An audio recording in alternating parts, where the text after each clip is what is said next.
Hello दोस्तों, स्वागत है आपका समुद्र क्लासेस में। उम्मीद करता हूँ आप स्वस्थ होंगे, अच्छे होंगे और खुश होंगे। बायोलॉजी में सेल चैप्टर में आज हम लोग बात करने वाले हैं डीएनए के बारे में। पिछले वीडियो में हमने न्यूक्लियस के बारे में बात किया था, न्यूक्लियस के अंदर क्रोमेटिन वेव के बारे में बात किया था और मैंने ये भी बताया था कि जब सेल डिवीजन होता है तो सेल डिवीजन के क्रम में ये जो क्रोमेटिन वेव होता है वो सुलझ के डीएनए का रूप लेता है, वहीं से क्रोमोसोम बनता है ना। अब हम लोगों को बात करना है यहाँ पर प्रॉपर डीएनए के बारे में, क्योंकि मैंने बताया था आपको कि हम लोग पहले डीएनए पढ़ेंगे, उसके बाद क्रोमोसोम पढ़ेंगे, ठीक है।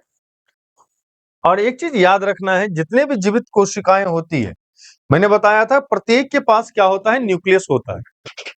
अब न्यूक्लियस क्या था, तो मैंने बताया था nucleus is the brain of the cell. जिस तरह से किसी भी मनुष्य या किसी भी जीव का ब्रेन उसके लिए काम करता है, उसी प्रकार से किसी यूनिसेल्युलर के लिए उसका जो न्यूक्लियस होता है वो उस प्रकार से काम करता है ना। इस तरह से कह सकते हैं किसी भी सेल का जो ब्रेन होता है वो उसका न्यूक्लियस होता है। अब इस न्यूक्लियस के अंदर क्या होता है कि कुछ जेनेटिक मटेरियल्स होते हैं। अब ये जेनेटिक मटेरियल्स क्या होते हैं, तो जेनेटिक मटेरियल्स वे मटेरियल्स होते हैं, वे पदार्थ होते हैं जिसका काम होता है कि कोई जो हमारे पूर्वज हैं, देखिए किसी भी नए जीव की जो उत्पत्ति होती है, मैं इसको बताता हूं आपको। देखिए, जब किसी नए जीव की उत्पत्ति होती है तो नए जीव की उत्पत्ति के क्रम में, जैसे कि ये एक कोशिका, पहले मैं सेल के बारे में, सेल से स्टार्ट करता हूं, सेल डिवीजन की बात करूंगा, उसके बाद मैं बात करूंगा जंतुओं पर। क्या होता है, सेल जो होता है ये डिवाइड होता है फर्दर, दो पार्ट में डिवाइड होता है। ये इसका पेरेंट सेल कहलाएगा। क्या कहलाएगा ये, याद रखिएगा, ये पेरेंट सेल है। और ये जो बना, ये इसका क्या हुआ, संतति है, संतति कोशिका या संतान, इसको संतान कहिए तो ज्यादा बेहतर होगा। यहां ये दोनों क्या हो गया, इसका संतान। लेकिन जब कोशिकीय विभाजन होता है तो कोशिका विभाजन में जब नया निर्माण होता है, उस क्रम में देखिएगा जो पेरेंट सेल होता है ये मर जाता है। मरने के बाद ही दो नई कोशिकाओं के रूप में उसी का जन्म होता है। अब यहां पर क्या हुआ कि देखिएगा, इस पेरेंट सेल का कुछ इंफॉर्मेशन होगा, क्योंकि कहीं ना कहीं ये कहीं और भी होगा, एडॉप्टेशन किया होगा कभी, है ना। और कोई ना कोई इसके पास समस्या होगी, है ना। चाहे किसी प्रकार का कोई विशेष गुण होगा, इंपॉर्टेंट फीचर्स होगा इसका, वो सारा चीज स्टोर किया रहता है इसके न्यूक्लियस के अंदर, जो डीएनए होता है उसमें स्टोर्ड रहता है।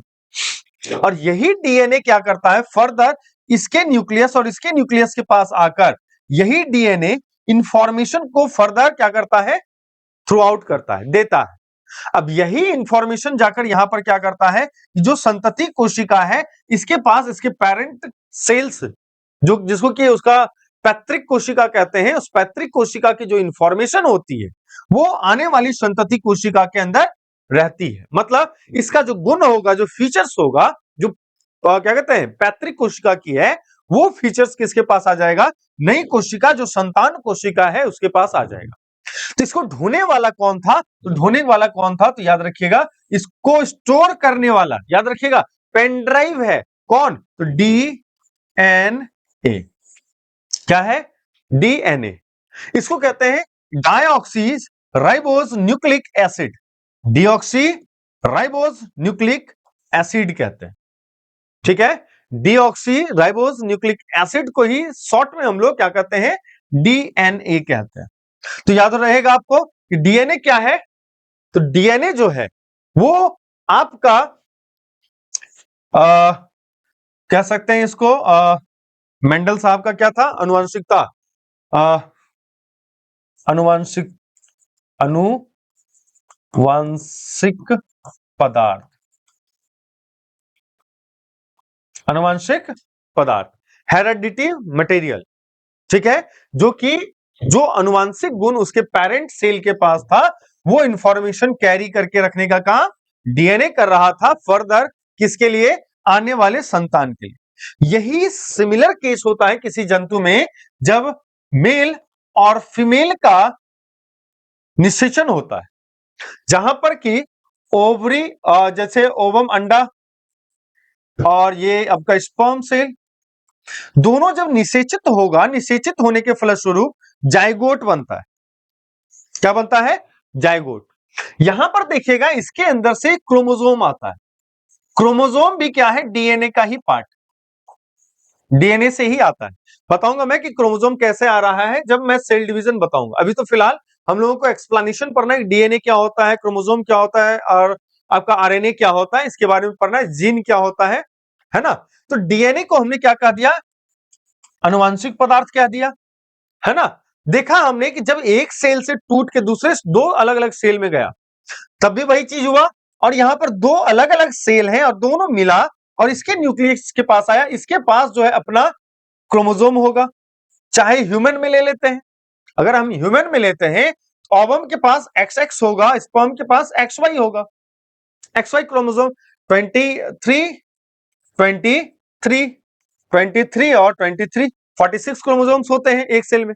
तो 23 इसका इसके पास आ जाएगा, 23 इसका इसके पास आ जाएगा, या तो XX बनेगा या तो XY बनेगा, दो ही केस हो सकता है। जब XX होगा तो लड़की फीमेल, जब XY होगा तो लड़का सन होगा, है ना। यहां पर इस XX जो बात कर रहे हैं हम लोग, ये क्या है, आपका क्रोमोसोम है। क्या है, आपका क्रोमोसोम है। ये क्रोमोसोम किससे बना होता है, तो डीएनए से बना हुआ होता है। किससे बना है, डीएनए से बना है। जहां से ये अंडा प्राप्त हुआ और जहां से ये स्पर्म प्राप्त हुआ, इसका भी कुछ फीचर होगा, कुछ अनुवांशिक गुण होंगे। इसी अनुवांशिक गुण को कैरी फॉरवर्ड करने का काम किसने किया, क्रोमोसोम्स और डीएनए ने किया है।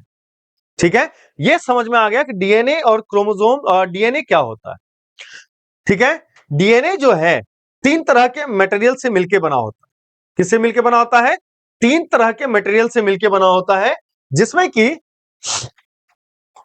कि नाइट्रोजनस बेस होता है, सुगर होता है और फॉस्फेट ग्रुप होता है। कौन कौन सा, फॉस्फेट ग्रुप, सुगर और नाइट्रोजनस बेस होता है। प्यूरिन और पिरिमिडिन नाम का नाइट्रोजनस बेस होता है, जिसमें एडेनिन, थाइनिन, ग्वानिन, साइटोसिन, इस तरह की चीजें होती है। चलिए हम लोग बात करेंगे एक एक करके। सबसे पहले तो समझ लेते हैं कि जो डीएनए है जिसको हम लोग कहते हैं deoxy ribose nucleic acid, deoxyribose nucleic acid किसका संक्षिप्त रूप है, किसका एब्रिविएशन है, तो डीएनए का जो है फुल फॉर्म अगर आपसे पूछा जाएगा तो आप क्या कहेंगे, डीऑक्सी राइबोज न्यूक्लिक एसिड। कहता है वह अणु है, क्या है, वह अणु है, क्या कहते हैं इसको, मॉलिक्यूल है जो किसी जीव, कोई भी जीव हो, चाहे वो इंसान हो, जीव मतलब क्या, जो जिंदा है, जो सजीव है उसी को तो हम लोग जीव कहते हैं ना। तो कहता है कि जो किसी जीव के विकास और कामकाज जो हम वर्क करते हैं, जो विकास हुआ है हमारा, देखिएगा कि जैसे कि हमारा जो पूर्वज रहा होगा वो धीरे धीरे विकास के स्तर को पार करते हुए आज इस स्तर पर पहुंचे हम लोग, है ना। और विकास के स्तर को पार करने के बाद जो इंफॉर्मेशन कलेक्ट हुआ वही इंफॉर्मेशन हमारे अंदर है ना। अब ये इसी कारण से कहा जाता है कौवा से कौवा का बच्चा होशियार। काहे, तो जो इंफॉर्मेशन था पिछले जनरेशन के पास, वो इंफॉर्मेशन दो अलग अलग जनरेशन का, दो अलग अलग लोगों का, दो अलग अलग फैमिली का इंफॉर्मेशन एक जगह गैदर हुआ और एक नई संतान में आ गया। क्या हुआ, उसका इंफॉर्मेशन जो है उसके पिछले इंफॉर्मेशन से बेहतर हो गया, है ना। इसीलिए कहता है कि कामकाज और उसका जो विकास है, जो उसका क्या कहता है डेवलपमेंट है, इस सब का इंफॉर्मेशन जो है अनुवांशिक जानकारी रखता है। क्या रखता है, अनुवांशिक जानकारी रखता है। इंफॉर्मेशन को सीधा समझिए ना कि जो इंफॉर्मेशन उसको कलेक्ट करके रखने का काम करता है, पेन ड्राइव है ये, है ना। डीएनए दो जुड़े हुए धागों से बना होता है। किससे बना होता है, दो जुड़े हुए धागों से। कुछ इस तरह का सांप जैसा स्ट्रक्चर देखिएगा बना रहता है, दो धागा जैसा संरचना होता है जिससे बना होता है। कहता है जो एक दूसरे के चारों ओर घूमते हुए एक मुड़ी हुई सीढ़ी की तरह दिखते हैं। कैसा दिखेगा? इसके बीच में ऐसे ऐसे संरचना बनाता है ना, जो कि कैसा दिखता है? लैडर की तरह दिखता है, सीढ़ी की तरह दिखता है। इसी आकृति को कहा जाता है डबल हेलिकल। इसी आकृति को क्या नाम दिया जाता है?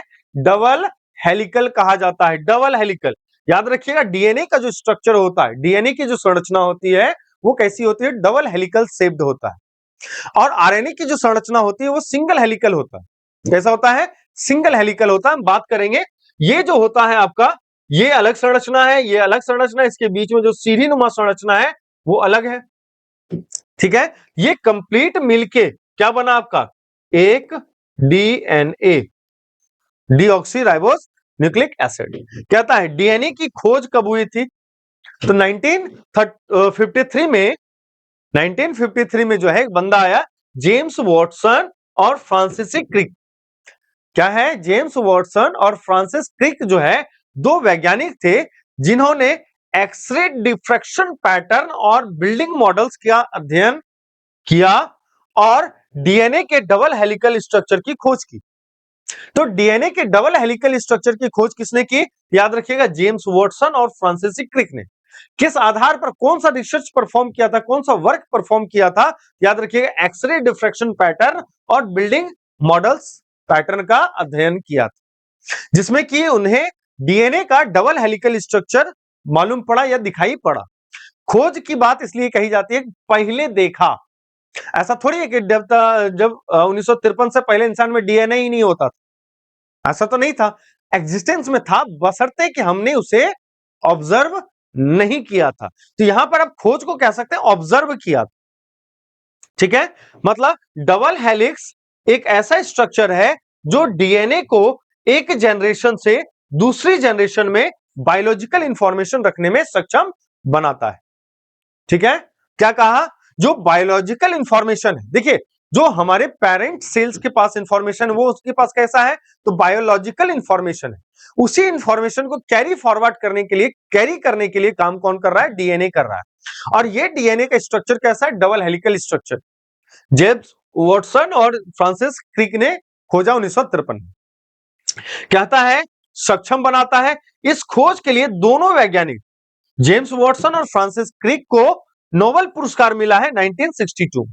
कब मिला है? 1962 में डबल हेलिकल स्ट्रक्चर की खोज के लिए जो है जेम्स वॉटसन और आपका फ्रांसिस क्रिक साहब को 1953 के बाद जब खोज इन्होंने कर लिया तो इनको क्या मिला? नोबेल प्राइज मिला। कब मिला? 1962 में मिला। कब मिला है? 1962 में मिल गया। ठीक है, तो चलिए आगे देखते हैं अब हम इसके बारे में। यह है डीएनए की संरचना या रचना। यह है, आप देख सकते हैं इसको, एक सेकेंड। हाँ, यह है आपके डीएनए की रचना। देखिएगा, इस तरह की संरचना होती है। एक ऐसे गया है रस्सा और एक ऐसे गया है ना? इसके बीच में जो ये डंडा जैसा दिख रहा है अपने को, यही था हमारा सीढ़ी नुमा संरचना। इसी स्ट्रक्चर को क्या नाम दिया गया है? इसी स्ट्रक्चर को कहा गया है डबल हेलिकल स्ट्रक्चर। क्या कहा गया है? Double helical structure. जैसे यहां पर भी आप इमेज में देखिए, एक हेलिक्स इस तरह से जा रहा है ना? एक हेलिक्स इस तरह से जा रहा है, जस्ट लाइक स्प्रिंग। मतलब दो स्प्रिंग को ऐसे रखे हैं जो कहीं पर नहीं मिले और एक दूसरे के चारों तरफ घूमता रहे। ऐसा स्ट्रक्चर जो होता है, ये डीएनए का स्ट्रक्चर। अब डीएनए के स्ट्रक्चर में अगर आप देखते हैं तो देखिएगा, ये जो बैकबोन बना हुआ है इसको कहते हैं बैकबोन। ये जो धागा जैसा संरचना है इसको कहते हैं बैकबोन। क्या कहते हैं? बैकबोन। यहां पर भी देखिएगा, इस तरह की जो संरचना है इसको क्या नाम दिया? बैकबोन कहता है। ठीक है, और ये किसका बना होता है? सुगर प्लस फॉस्फेट का बना हुआ बैकबोन होता है। किसका बना हुआ बैकबोन है इसका? सुगर और फॉस्फेट का बना हुआ इसका बैकबोन होता है। और इसको जोड़ने के लिए, इस बैकबोन को जोड़ने के लिए, इस बैकबोन को जोड़ने के लिए जो पदार्थ की आवश्यकता होती है उसी को कहते हैं हम लोग नाइट्रोजिनस बेस। क्या कहते हैं? Nitrogenous base. नाइट्रोजिनस क्षार, इसको हिंदी में नाइट्रोजिनस क्षार कहते हैं। ठीक है, क्या कहा? इसको देखिए और इसको देखिए, ये जो धागे नुमा संरचना है इसको क्या कहा? सुगर फॉस्फेट का बैकबोन है। कौन कौन सा पदार्थ है? शुगर है और फॉस्फेट है। ठीक है, अब दो मटेरियल हमें पता चल गया, दो मटेरियल हमें पता चल गया। तीसरा मटेरियल कौन सा है? इसको जो जोड़ने वाला जो सीढ़ी है, जिसपे लात रख के चढ़ते हैं ना सीढ़ी पर, वो जो सीढ़ी है वो किसका बना हुआ है? नाइट्रोजिनस बेस होता है। इस नाइट्रोजिनस बेस में 4 नाइट्रोजन होते हैं, एडेनिन है, थाइमिन है, ग्वानिन है और साइटोसिन है। क्या है? एडेनिन, थाइमिन, ग्वानिन और साइटोसिन। इसको याद रखने का एक तरीका है, ATGC, ATGC। एडेनिन थाइमिन के साथ बॉन्ड बनाता है। किसके साथ? थाइमिन के साथ बॉन्ड बनाता है। ग्वानिन जो है वो साइटोसिन के साथ बॉन्ड बनाता है। ये चारों को कहा जाता है नाइट्रोजिनस बेस। इस चारों को क्या कहा जाता है? Nitrogenous base. और इस नाइट्रोजिनस बेस का जो बॉन्ड होता है वो हाइड्रोजन बॉन्ड होता है। कैसा बॉन्ड होता है? H बॉन्ड होता है। कैसा बॉन्ड होता है? H बॉन्ड से जुड़ा रहता है। याद रखिएगा, जब एडेनिन और थाइमिन की बात करते हैं तो सिंगल बॉन्ड से, डबल बॉन्ड से जुड़ा रहता है। कितने बॉन्ड से? Double bond. केमिस्ट्री में आप पढ़े होंगे, single bond, double bond, triple bond. Adenine और थाइमिन जो है वो डबल बॉन्ड से जुड़ा हुआ है। कितने बॉन्ड से जुड़ा हुआ है? Double hydrogen bond. इसको कहते हैं डबल हाइड्रोजन बॉन्ड। और ग्वानिन और साइटोसिन जो है, ग्वानिन और साइटोसिन जो है वो ट्रिपल हाइड्रोजन बॉन्ड से जुड़ा हुआ है। कितना? Triple, 3 hydrogen bond. यहां पर आपको इमेज में भी दिख रहा होगा कि एडेनिन और थाइमिन के बीच में 2 गो बॉन्ड है। वो कौन सा? हाइड्रोजन का बॉन्ड है। और ग्वानिन और साइटोसिन के बीच जो है 3 लकीर खींचा हुआ है, मतलब ट्रिपल बॉन्ड है। और जहां पर ये जो है नजदीकियां बढ़ती है, इसको कहते हैं सैलो ग्रुप्स। क्या कहते हैं? सैलो ग्रुप कहते हैं। ठीक है, मेरे ख्याल से इतनी चीजें समझ में आ गई होंगी। और याद रखिएगा, एक टर्न जब होता है, 1 हेलिकल टर्न कितना होता है? 3.4 नैनोमीटर का होता है। मतलब एक कंप्लीट मारेगा, यहां से लेके यहां तक आया, यहां से लेके यहां तक जो टर्न आया, एक टर्न जो आया यहां से लेके यहां तक, इसका जो साइज होता है वो 3.4 नैनोमीटर का होता है। बहुत छोटा होता है, सूक्ष्म होता है, जिसको हम नंगी आंखों से नहीं देख सकते। मेरे ख्याल से इमेज में जो संरचना है उस संरचना को मैंने समझाया आपको, और मेरे ख्याल से मैंने समझाने में ऐसा फील हो रहा है कि कामयाबी हुई है। अब पता नहीं, आपके कमेंट से पता चलेगा आपको समझ में आया कि नहीं आया। चलिए देखिए, कहता है डीएनए एक न्यूक्लिक एसिड, जो कि हमने क्या बताया? न्यूक्लिक एसिड होता है ना, जो प्रोटीन के साथ मिलकर गुणसूत्र की रचना बनाता है। याद रखिएगा, डीएनए का एक न्यूक्लिक एसिड, डीएनए जो है एक न्यूक्लिक एसिड है। क्या है ये? डीऑक्सीराइबोस न्यूक्लिक एसिड ना। तो डीएनए क्या है? एक न्यूक्लिक एसिड है जो प्रोटीन के साथ, किसके साथ मिलेगा? प्रोटीन के साथ मिलेगा, क्या बनाएगा? गुणसूत्र बनाएगा, जिसको हमने कहा था क्रोमोसोम। इंग्लिश में क्या कहते हैं इसको? क्रोमोसोम। कहता है यह कोशिका के केंद्र में धागे के रूप में फैला रहता है। कहां रहता है? न्यूक्लियस में रहता है। कहां रहेगा? ये न्यूक्लियस में रहता है, जिसको हमने क्रोमेटिन वेव कहा था। क्या कहा था? क्रोमेटिन वेव कहा था। यही क्रोमेटिन वेव जब सुलझता है, कब सुलझेगा? जब कोशिकीय विभाजन होगा। कोशिकीय विभाजन के समय ही यह सुलझता है, और यही सुलझने के बाद क्या बनता है? गुणसूत्र बनता है। तो कहां पर रहता है? केंद्रक में धागे के रूप में रहता है, जिसको कि हम लोग क्या कहते हैं? क्रोमेटिन वेव कहते हैं। डीएनए की कुछ मात्रा केंद्रक और अतिरिक्त जो है माइटोकॉन्ड्रिया, क्लोरोफिल में पाई जाती है। तो याद रखिएगा, डीएनए कहां कहां हो सकता है? तो केंद्रक में तो होता ही है, न्यूक्लियस में तो होगा, साथ में कुछ हद तक जो है वो माइटोकॉन्ड्रिया, जिसको power house of the cell कहते हैं, वहां पर भी रहता है। और कुछ मात्रा में जो है क्लोरोप्लास्ट में भी अवेलेबल होता है। तो डीएनए याद रखेंगे कहां कहां पर होगा? तो माइटोकॉन्ड्रिया, क्लोरोप्लास्ट और एक न्यूक्लियस में होगा। ठीक है, क्लोरोप्लास्ट याद रखिएगा, जब एनिमल सेल होगा इसके न्यूक्लियस में है और माइटोकॉन्ड्रिया में। लेकिन जब प्लांट सेल होगा तो प्लांट सेल के क्लोरोप्लास्ट में भी होगा, माइटोकॉन्ड्रिया में भी होगा और न्यूक्लियस में भी होगा। ठीक है, तो यहां पर बात आती है प्लांट सेल्स और एनिमल सेल्स। कहता है कि मूल रूप से यह एक अनुवांशिक पदार्थ है। क्या है ये? एक अनुवांशिक पदार्थ है, जेनेटिक मटेरियल जिसको कहते हैं हम लोग। अंग्रेजी में क्या कहते हैं? Genetic material. हिंदी में कहते हैं इसी को अनुवांशिक पदार्थ। कौन? डीएनए, जो लक्षणों या गुणों को माता पिता से संतानों तक पहुंचाने का काम करती है ना। जो क्या करेगा? जो माता पिता के लक्षण है और जो गुण है उसको एक जगह से दूसरे जगह, मतलब माता पिता से उठा के उसके नए आने वाले संतान में भेजने का काम कौन करेगा? डीएनए। जैसे मैंने बताया था, डीएनए का जो है पेन ड्राइव है। कहता है डीएनए की रचना जो है 3 प्रकार के पदार्थ से हुई है। डीएनए की जो संरचना बनी है वो 3 प्रकार के पदार्थ से हुई। पहला नाइट्रोजनस बेस, दूसरा शुगर, तीसरा फॉस्फेट। कौन कौन सा है? याद रखिएगा, डीएनए जो है 3 प्रकार के पदार्थ से मिलकर बना है। एक होता है आपका नाइट्रोजनस बेस, नाइट्रोजन क्षार, दूसरा होता है शुगर शर्करा जिसको कहते हैं, तीसरा फॉस्फेट। 3 चीजों से मिलकर बना है। अब नाइट्रोजनस बेस में से 2 आते हैं, एक प्यूरिन आता है, दूसरा पिरिमिडिन आता है। क्या क्या नाम है? प्यूरिन और पिरिमिडिन। प्यूरिन में देखिएगा एडेनिन आता है, ग्वानिन आता है। कौन कौन सा है प्यूरिन में? एडेनिन है और ग्वानिन है, ठीक है। और पिरिमिडिन में कौन सा आता है? तो साइटोसिन है और थाइमिन है। तो यहां पर जो मैंने बॉन्ड बताया था, स्ट्रक्चर बताया था, वहां पर हमने देखा था, शॉर्टकट पढ़ा था, ए टी जी सी। क्या पढ़ा था? ए टी जी सी। इसके नीचे में 3 बॉन्ड, इसमें 3 और इसमें 2 बॉन्ड। यही चीज हमने देखा था ना वहां पर। एडिनिन और थाइमिन, मतलब एडिनिन और थाइमिन मिल रहा है, ये दोनों एक दूसरे से मिलेगा। और ग्वानिन और साइटोसिन मिल रहा है। एडेनिन और थाइमिन जो है वो डबल बॉन्ड बना रहा है और ग्वानिन जो साइटोसिन के साथ ट्रिपल बॉन्ड बना रहा है। यहां पर समझने वाली ये बात है कि 2 तरह के नाइट्रोजनस बेस है, एक प्यूरिन है, दूसरा पिरिमिडिन है। प्यूरिन का एक जो बेस है एडेनिन, वो पिरिमिडिन के दूसरे बेस से मिलता है।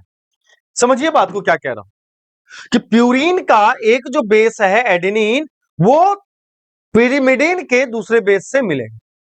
और प्यूरिन का जो दूसरा वाला है ग्वानिन, वो पिरिमिडिन के पहले से मिलेगा, इसीलिए बना ATGC।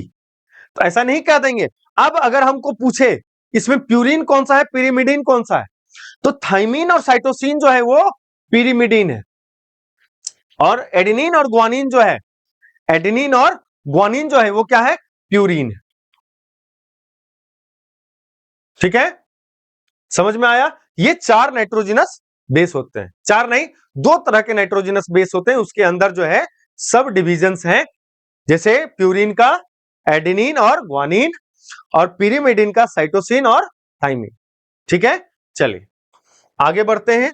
अब फॉस्फेट ग्रुप और शुगर ग्रुप को हम लोग देख लेते हैं। कहता है डीएनए के नाइट्रोजन क्षारों में हमेशा एडेनिन का थाइमिन के साथ, ए टी साथ, एवं ग्वानिन का ट्रिपल बॉन्ड साइटोसिन के साथ, और यहां पे होगा साइटोसिन के साथ युग्मन पैरिंग होता है। जबकि आरएनए में जो है, जब हम आरएनए पढ़ेंगे, यही थाइमिन के जगह पर ये जो ए टी है, इस थाइमिन के स्थान पर क्या आ जाएगा? यूरासिल आ जाएगा। तो वहां पर होता है AUGC। जब आरएनए में के पास जाएंगे तो आरएनए में हो जाएगा AUGC, मतलब एडेनिन और यूरासिल। लेकिन जब डीएनए में रहेंगे तो डीएनए में यूरासिल की जगह पे थाइमिन है। ठीक है, तो अभी आरएनए में हम लोग नहीं चल रहे हैं, अभी हम लोग डीएनए की ही बात कर रहे हैं। तो डीएनए में एडेनिन जो है वो थाइमिन के साथ बना रहा है, और ग्वानिन जो है वो साइटोसिन के साथ पैरिंग करेगा, है ना। अब कहता है, अब याद रखिएगा कि थाइमिन कौन सा था? हमारा पिरिमिडिन था, इसलिए उसी की जगह पे यूरासिल आएगा। चलिए अगला क्या है हमारा? शुगर कौन सा है? तो शुगर है आपका डीऑक्सी शुगर। क्या है? डीऑक्सी शुगर है। देखिए, deoxyribose nucleic acid, nucleic acid तो हमने समझ लिया है ना। डीऑक्सीज राइबोज जो है वो शुगर है, राइबोज जो है उसके अंदर वो क्या है आपका शुगर है। तो यहां पर क्या आता है कि दो जो है डीऑक्सीराइबोज नाम का शुगर होता है। शुगर का क्या है C5H10O4, C5H10O4 नाम का डीऑक्सीराइबोज शुगर इसमें मौजूद रहता है। आरएनए में राइबोज शुगर नाम की 5 कार्बन शुगर होती है। कितना आरएनए में जो है यही क्या होता है 5 कार्बन शुगर होती है।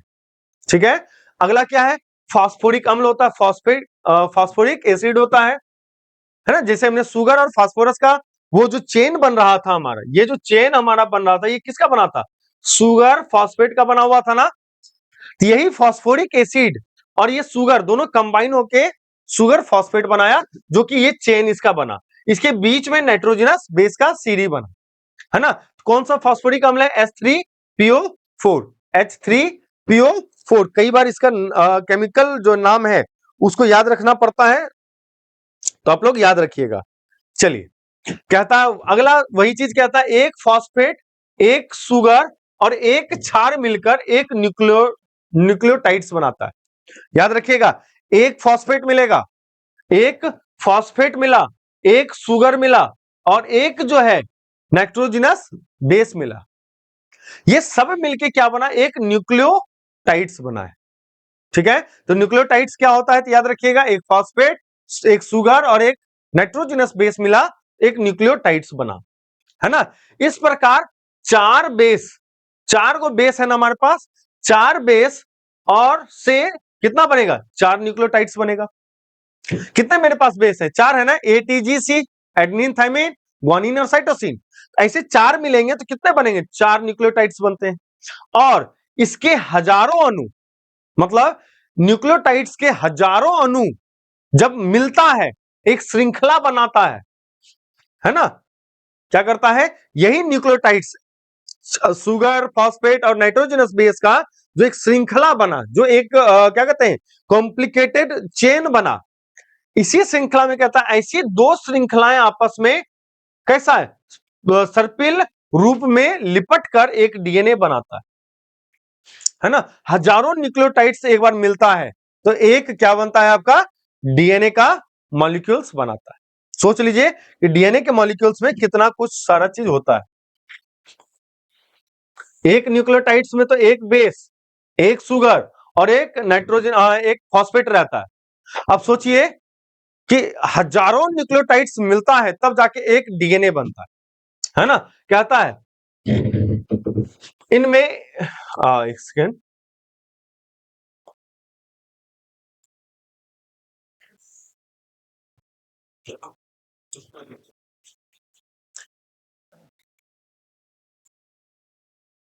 देखिए कहता है इनके एक चक्कर में 10 न्यूक्लियोटाइड्स होते हैं। एक जो चक्कर होता है एक कंप्लीट चक्कर जो मैंने बताया था 3.4 एंगस्ट्रम के आसपास बताया था और नैनोमीटर 3.4 नैनोमीटर बताया था, उसमें कितने होते हैं तो 10 न्यूक्लियोटाइड्स होते हैं। कितने न्यूक्लियोटाइड्स होते हैं 10 न्यूक्लियोटाइड्स होते हैं, जिसकी लंबाई वहां पर हमने बताया था 3.4 नैनोमीटर, यहां पर क्या 34 एंगस्ट्रम है। याद रखिएगा, तो ऐसा मत कहिएगा कि सर वहां पर 3.4 बोले यहां पर 34 बोलती है, तो वहां नैनोमीटर है और यहां पर एंगस्ट्रम है।